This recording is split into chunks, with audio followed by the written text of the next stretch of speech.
एक नई crime thriller film है जो सत्य घटना जिसे साइनाइड मोहन का मामला कहा जाता है पर आधारित है।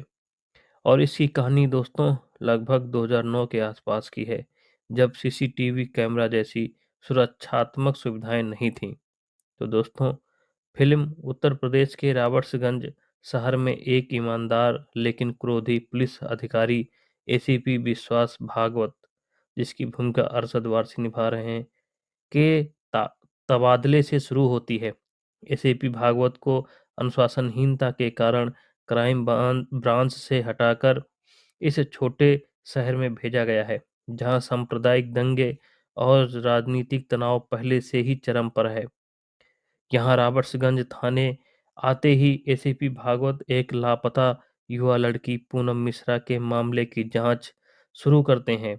शुरुआत में स्थानीय नेता और कुछ पुलिस वाले इसे लव जिहाद का मामला बताकर सांप्रदायिक रंग देने की कोशिश करते हैं, जिससे शहर में दंगे जैसी स्थिति पैदा हो जाती है। वे एक मुस्लिम लड़के पर संदेह करते हैं। भागवत सर इस सांप्रदायिक कोण को दरकिनार करते हुए अपनी जांच को आगे बढ़ाते हैं। पूनम मिश्रा की कॉल डिटेल से एक प्रवीण साहू का नंबर सामने आता है, जिससे पूनम घंटों बातें किया करती है। प्रवीण साहू से पूछताछ करने पर ज्ञात होता है कि वो नंबर प्रवीण की बहन कौशल्या यूज करती है और कौशल्या भी 6 महीने से लापता है, जिसकी प्रवीण ने एफआईआर भी की थी। कर भागवत सर के तो होश ही उड़ जाते हैं। ये केस जितना आसान लगता था उतना आसान है नहीं। इधर पूनम मिश्रा के पिताजी रोज पुलिस स्टेशन आते हैं। भागवत सर उन्हें 15 दिन की मोहलत देते हैं कि 15 दिन में वो उनकी लड़की ढूंढ कर ला देंगे। इसी बीच एक स्थानीय शिक्षक समीर, जिसकी भूमिका जितेंद्र कुमार जी निभा रहे हैं, और एक उच्च जात की लड़की मीरा के बीच एक प्रेम कहानी भी चल रही होती है, जो कहानी में एक और आयाम जोड़ती है। समीर दिखने में बड़ा मासूम है और मीरा को बनारस के गंगे घाट पर मिलने बुलाता है। मीरा समीर बैठकर बातें कर रहे थे, तभी कुछ लोग आकर समीर का मुंह काला कर देते हैं और वो उन दोनों को डांट फटकार कर वहां से भेज देते हैं। आगे दोनों को दिखाया जाता है कि रात में दोनों फोन पर बातें कर रहे हैं, जहां दोनों का प्रेम परवाना चढ़ रहा होता है। इधर आगे भागवत सर को दिखाया जाता है, जो प्रवीण साहू की बहन कौशल्या की कॉल डिटेल भी निकलवाते हैं, जिसमें दो अन्य लड़कियों के नंबर सामने आते हैं, जिनके बारे में पूछताछ करने से पता चलता है कि वो भी लापता हैं। कोई 1 वर्ष पहले तो कोई 6 माह पहले लापता हुई थी। जैसे जैसे भागवत जांच करते हैं तो उससे पता चलता है कि पूनम अकेली लापता लड़की नहीं है। उसे सामान्य परिस्थितियों में लापता हुई लड़कियों की एक कड़ी मिलती है। सारी लापता लड़कियां रोज की तरह अपने घर से काम पर निकली थीं और वापस ही नहीं लौटी।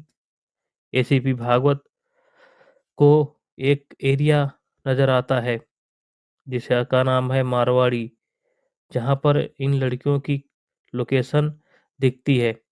वो अपने ऑफिसर से परमिशन लेकर वहां पर छापा डालते हैं, जहां बहुत सारी लड़कियों को उस नरक से निकालते हैं, दलाल को खूब पीटते हैं और दोबारा लड़कियों का धंधा न करने की चेतावनी देते हैं।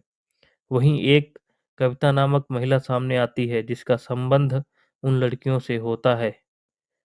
उससे सत्यपाल नाम का एक अनजान शख्स का नाम सामने आता है, जो फर्जी फोटो डेवलप कराने के बहाने कविता से मिला था, उसके स्टूडियो आया था। कविता एक फ़ोन की जानकारी देती है, जिसके दो IMEI नंबर मिलते हैं। दोनों आउट ऑफ यूज आ रहे होते हैं।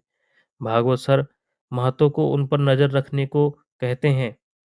इधर मीरा समीर की दी हुई जीन्स और टी-शर्ट पहनकर उससे मिलने आती है। दोनों मिलते हैं, लंच करते हैं। मीरा बहुत खुश नज़र आ रही होती है।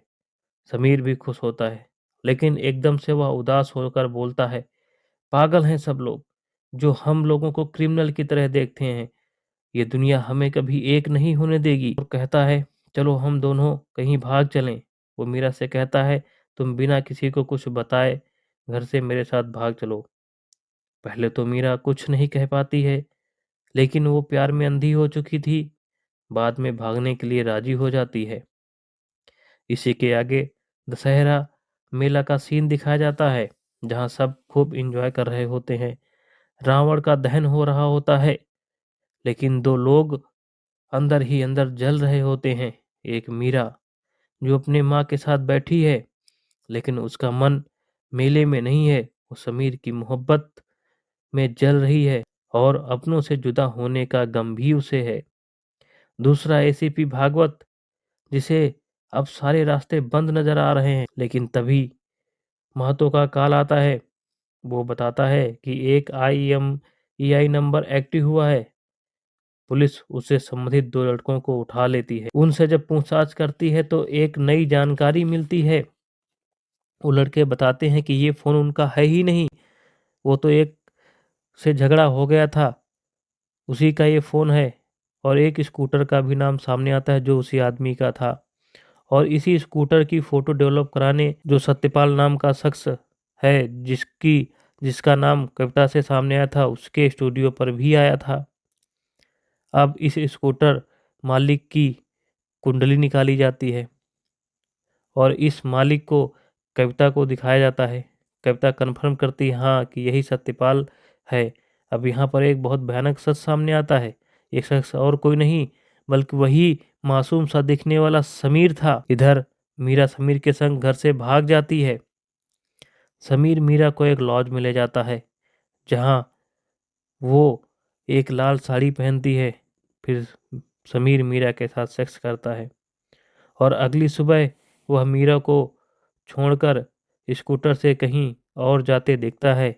वह एक घर आता है, जहां सुमित्रा नामक एक महिला से मिलता है, जिसके एक बच्चा भी है। आगे पता चलता है कि सुमित्रा उसकी पत्नी है और इसका नाम राजकुमार है, अर्थात जिसने मीरा को अपना नाम समीर बताया था उसका असली नाम राजकुमार है। इधर पुलिस भी इसकी कुंडली निकलवाती है तो पता चलता है कि राजकुमार के दो पत्नियां हैं और दोनों अलग अलग जगह पर रहती हैं। और ख़ास बात यह है कि दोनों को एक दूसरे के बारे में पता भी है। और लोगों से भी जानकारी लेते हैं तो पता चलता है कि लोग भी जानते हैं कि वो टीचर है, लेकिन कहाँ पर टीचर है ये किसी को सही ढंग से पता ही नहीं है। उसका पड़ोसियों के साथ व्यवहार अच्छा है, लेकिन उसके दोस्त ना के बराबर हैं। भागवत सर एसपी से उसे कविता से छेड़खानी के मामले में गिरफ्तार करने की परमिशन लेते हैं तथा दिवाली के पहले ही उसे उठा लेते हैं, ताकि छुट्टी होने के कारण उसकी जमानत न हो और पूछताछ का पर्याप्त समय मिल सके। उसके हाव भाव को देखकर एसीपी भागवत सर समझ गए थे कि जो राजकुमार है ये बहुत ढीठ व्यक्ति है। इसलिए पुलिस स्टेशन में उसके सारे कपड़े उतरवा दिए जाते हैं। उसे ना कुछ खाने को दिया जाता है, ना पीने को, और ना ही उसे सोने दिया जाता है। राजकुमार अत्यंत चालाक और ढीठ अपराधी था। ये भागवत सर तो समझ ही चुके थे। उन्होंने उसकी दोनों बीवियों को भी बुला लिया। उसकी हकीकत बताकर उन्हें भी उसके अपराध में शामिल करने की कोशिश की, जिससे दोनों पत्नियों ने स्वयं को इस मामले से दूर करने के लिए उससे रिश्ता तोड़ने को तैयार हो गई। ये बात एसीपी भागवत सर उसको बताते हैं ताकि वो अपना मुंह खोले, लेकिन पूछताछ में राजकुमार कुछ नहीं कबूलता है, बल्कि उल्टा भागवत सर को भड़काता है। जब भागवत सर उस पर हाथ उठाते हैं तो वो सस्पेंड कराने की धमकी भी देता है। इसके बाद एसीपी भागवत सर उसकी सेकंड वाइफ को, जिसका नाम सुमित्रा देवी था, मामले में खींचते हैं। वो सुमित्रा देवी से बहुत प्यार करता था। तब जाकर वो मुंह खोलता है और एकदम बिना परवाह के, और उसके चेहरे पर कोई मतलब पछतावा नहीं था। वो सारे जुल्म कबूल करता है।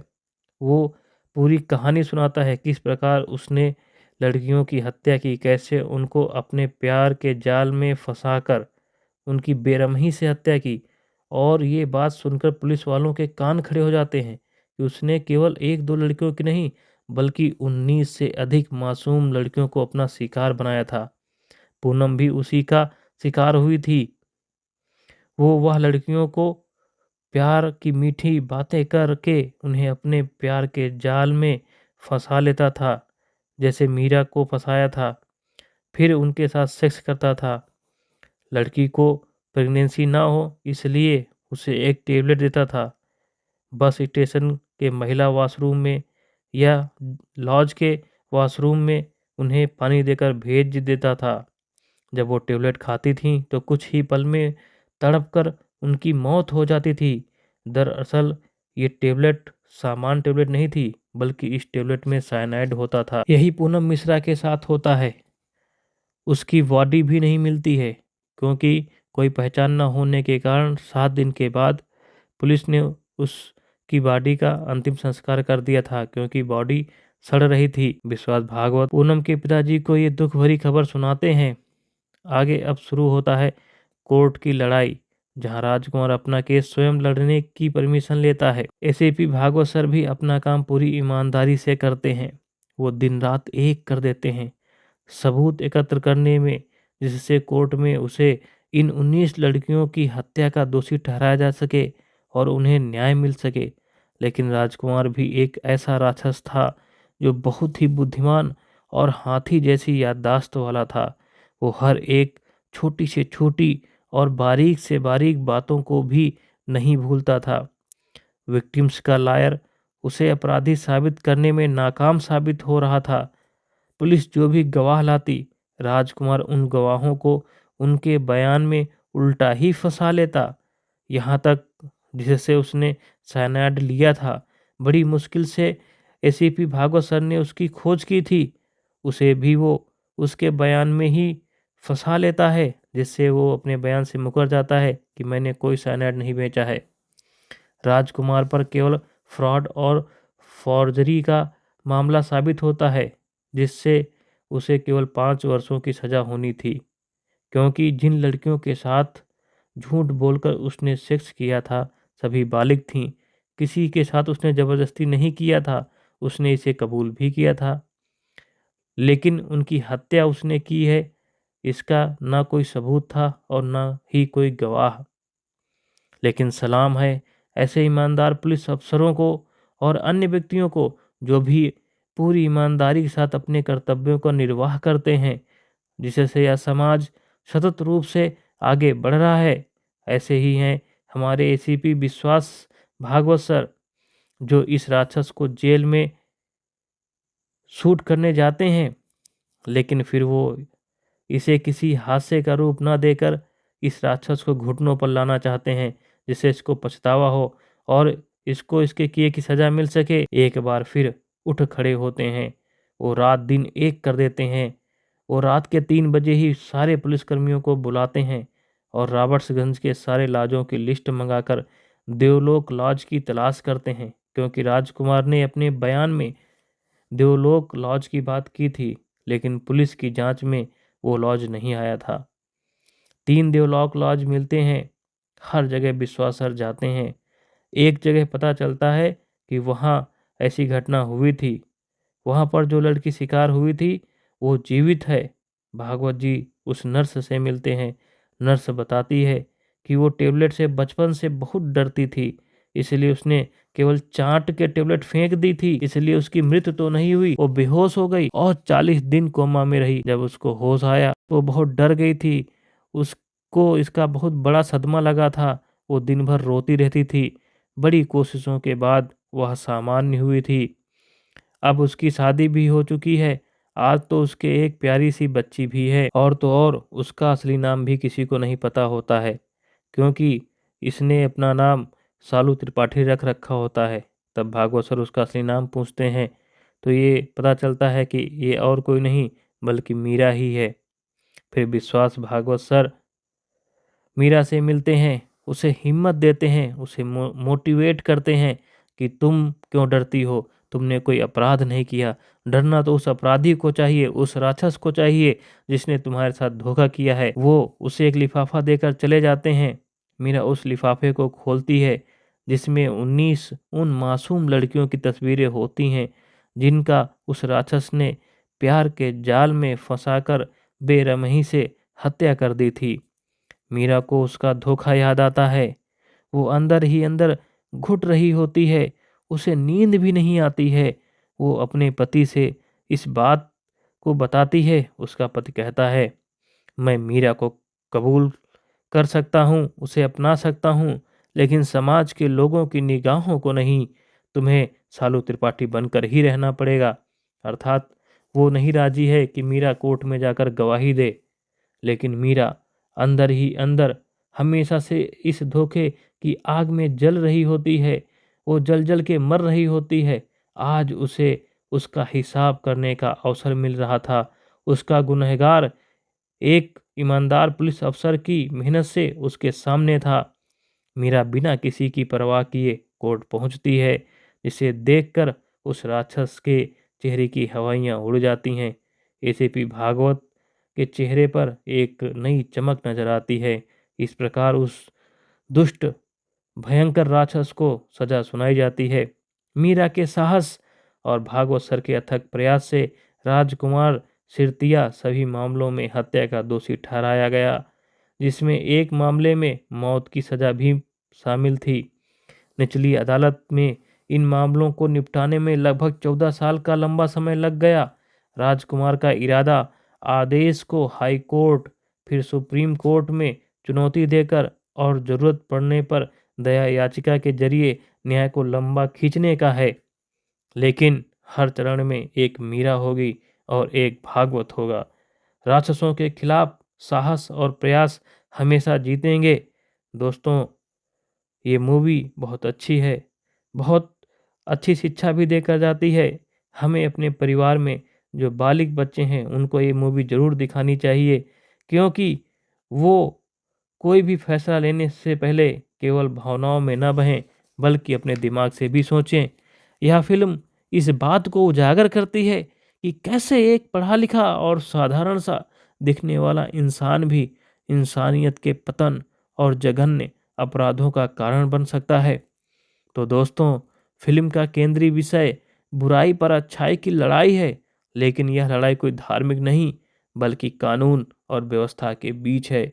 यह फिल्म समाज की बुराइयों, पुलिस सिस्टम की कमियों और एक छोटे शहर के अंदर पनप रहे संगठित अपराधों पर प्रकाश डालती है। प्यारे मित्रों, ये फिल्म बहुत अच्छी है, आप सभी लोगों को देखनी चाहिए। और मित्रों, अगर वीडियो आपको पसंद आया हो तो इसको लाइक और शेयर ज़रूर करें। सब्सक्राइब ना हो चैनल तो सब्सक्राइब कर लें। अपनी राय हमें कमेंट्स में ज़रूर लिखें। हम मिलते हैं अगले वीडियो में। धन्यवाद। जय हिंद, जय भारत।